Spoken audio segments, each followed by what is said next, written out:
Hi friends, இப்போ வாங்க நம்ம வந்து கறி குழம்பு மாதிரி உருளைக்கிழங்கு குழம்பு செய்யலாம். இப்படின்ட்டு அது உருளைக்கிழங்கு வேக வச்சு கட் பண்ணி வச்சுருக்கு. சின்ன வெங்காயம் கொஞ்சம், தக்காளி, கருவேப்பிலை, அது வந்து தேங்காய், பொட்டுக்கடலை, பட்டை, கிராம்பு, சோம்பு கொஞ்சம் போட்டு கருவேப்பிலை போட்டு அரைச்சி வச்சுருக்கு. இது இப்போ பாருங்க, சட்டி வச்சாச்சு. எண்ணெய் ஊற்றிக்கலாம்.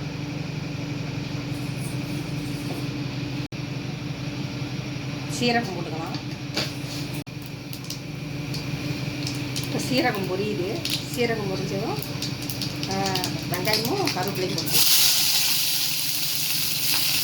இப்போ கறி குழம்பு மாதிரி இருக்குங்க மாதிரி போட்டுக்கலாம். கறி குழம்பு மாதிரி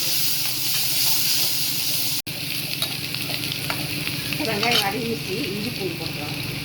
இஞ்சி பூண்டு போட்டுக்கலாம்.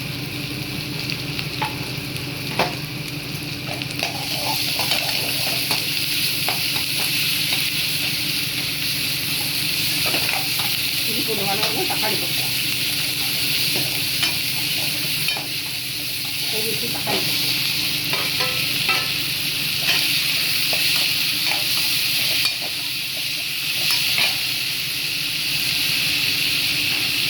தக்காளி போட்டாச்சு. உப்பு போட்டுக்கலாம்.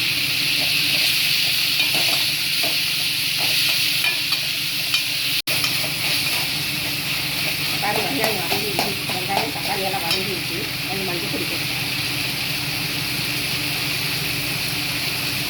மிளகாத்தூள் 1.5 ஸ்பூன் போட்டுக்கலாம். மல்லித்தூள் 2 ஸ்பூன். பெருங்காயத்தூள் கொஞ்சம் அரைச்சிட்டு உருளைக்கிழங்கு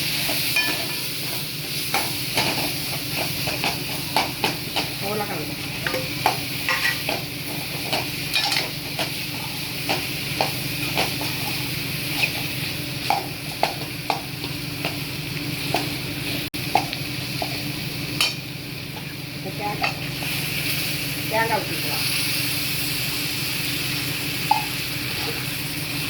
தேங்காய், பட்டை, சோம்பு, பொட்டுக்கடலை கொஞ்சம், அப்புறம் கருவேப்பிலை கொஞ்சம் போட்டு அரைச்சிருக்கேன்.